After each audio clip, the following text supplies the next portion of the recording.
Hola! How's it going? Oh my God! All right, Bill Watkins, Bill's Poetry. Out here on the Presa de Jalpa. It's like the lake in Jalpa, in Mexico, near Querétaro, San Miguel de Allende. My friend Patrick Moores, Patricio. ¿Puedes hablar algo en español de tu visita aquí en México? Mucho gusto, me llamo Patricio.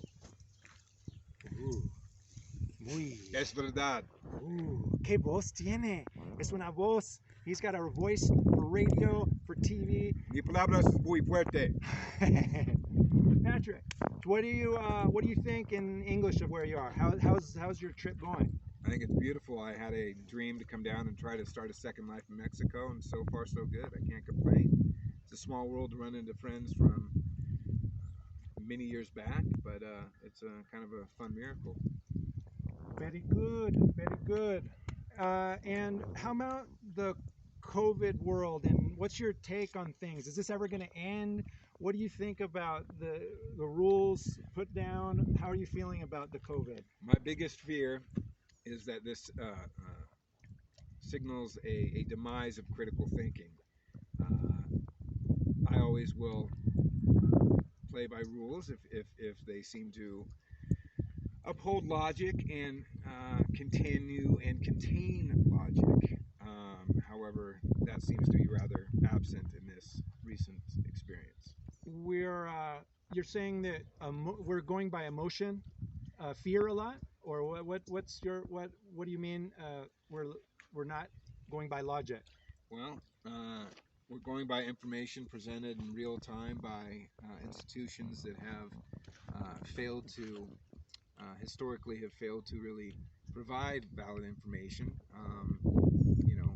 I was taught, or I grew up having respect for critical thinking and the ability to discern information that is provided, and try to learn and figure things out on your own.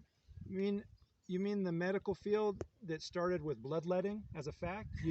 They could be wrong. They could be wrong, and it's kind of like the oxymoron of scientific fact. Science exists to disprove itself.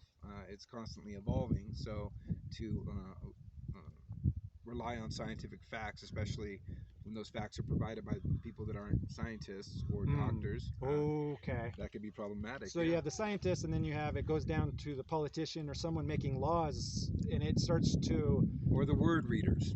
Or the word readers, the people who we used to call journalists, but no longer practice that art. And we lose our facts. The facts get lost. Well, there's a lot out there. And lost in translation. There's that thing where you whisper in someone's ear and they have to go around the circle, and then you end up having something really different by the end. Or if you just look at some basic facts, when people say, oh, you don't trust the media, it's not that I don't trust the media. I just understand the genesis of a lot of their information. When you have 5 or 6 major companies that own the majority of the bulk of media, their interests are going to be served ahead of the general public. So that's not a conspiracy. That's just business.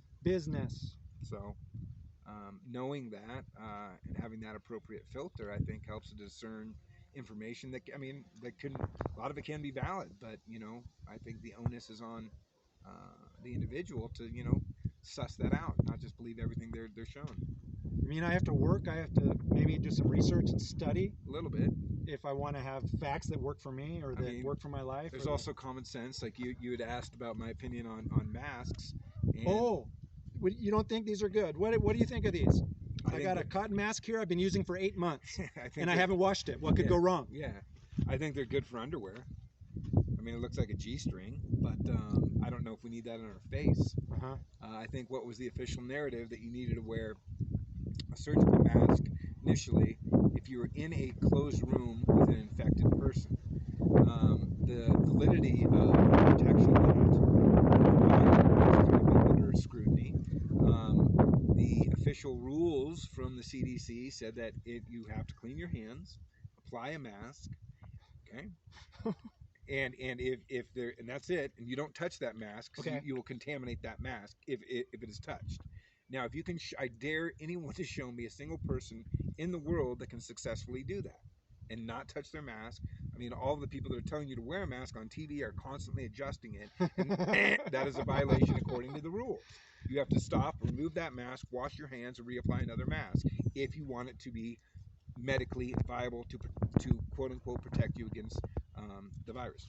So we shouldn't let fear move us into our decisions. We should maybe check on what to do, how to do it factually, instead of I'm doing this because they told me, Yeah. or I'm scared. Another example is, since I paint, I have a mask that is OSHA approved to filter out particulates, chemicals, and other things like that. So I would wear that out in public, and people would freak out like I was a monster.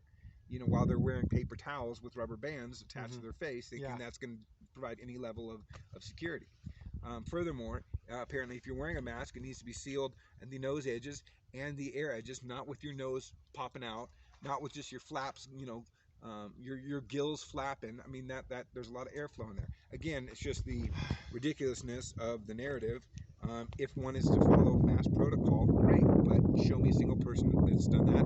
I don't think you're going to find that. So my 8-month-old dirty cotton mask might not be helping me. Like, I'm obeying the rules, Yeah, but for my health and for the health of others, it's maybe no good, maybe even doing harm. possibly. I mean, I don't know. I'm not a doctor. Yeah, we'll just cool out there. Yeah, but again, I mean, right now, you shouldn't wear that mask because you've been rubbing it all over your hands. Oh, all right, right here. You're saying the mask is done. According to the CDC, yes, that is contaminated. This mask is done. Yeah. I touched it. Yeah. After use and before, it doesn't matter. It's done. Yeah. Who knows what you've been touching and what you've been wiping? And, yeah. We don't know how to wear masks. Yeah. Maybe we shouldn't wear them. Yeah. Well, and the paper diaper ones aren't really doing much. If you take the KN95, there's a specific way you need to apply those that seals off your face. And whether or not, I mean, I don't think there's any evidence that suggests outdoors it is a respiratory virus, but the chances of contracting it outside are minimal. Children have a greater chance of contracting the flu than they do the virus. So putting masks on them is just, to me, horrific. Plus, I mean, all the social cues, all the young children need to see your face. That's a very valid way of how they learn. If you can watch different programs of young children and their mothers covering their face, talking to them, and the children, it's terrible to watch. Confusing. Yeah, they start freaking out because they have no cues. So to do that to young children, or to mask yourself and talk to a baby, we don't. Who knows the psychological impact that'll have. Ay, caramba. Also, there's a little thing called the immune system, the human immune system, that's pretty strong. Whether God made us, whether our parents made us, evolution made us, whatever words you use, we were made to defeat illness and to defend against illness. Yeah. Does the cotton mask? I mean, I don't know. I don't know. I mean, we reinvent the wheel with the cotton mask. If you look at Israel right now, their fourth jab or booster, even though they were warned by doctors, there could be something called immune system fatigue, and they're putting a little too much juice in you constantly may have the opposite effect of what it's trying to accomplish. Oh boy. Yeah, and they've successfully had their cases rise up by 30%, but that's okay. But cases are another conversation. Patrick Morris here, not a doctor. Bill Watkins, not a doctor. We're poetical people. We enjoy the poetry. We talk a bit. We appreciate the importance of discourse. Discourse is good. Studying things and not breaking out in emotion and fearful hate. No. At the first sign that someone else has a different view than me. Yeah. I love you, man. Can we tell the people? I mean, I love you too, bro. I love you, brother. Yeah. Love you, world. God bless. We'll see you on Bill's Poetique every Friday. Actually, I have no time for it. Look at right this now, filthy sucker. There it is. Now I'm safe. I put on my dirty mask. Let's put on my dirty mask. See, now I can go through security. No problem. Everywhere. Everybody's safe. Everyone's safe. Yeah, we need to think a little more. Peace. Thank you.